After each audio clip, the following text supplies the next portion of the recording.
సరా మహారాజు తానే సమిధల్లె మారి నిలువెల్లా వెలిగెరా భోగాన్ని విడిచి త్యాగాన్ని వలచి తాపసిగా నిలిచెరా జనక్షేమమే తన సంకల్పముగా తన ఊపిరి హోమజ్వాలలుగా స్వర్గాన్నే శాసించెనురా అమృతమును ఆహ్వానించెనురా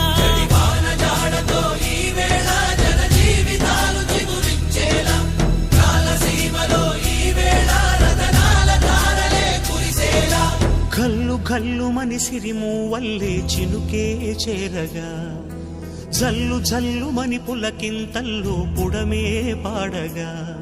హరివిల్లు ఎత్తి కరిమబ్బు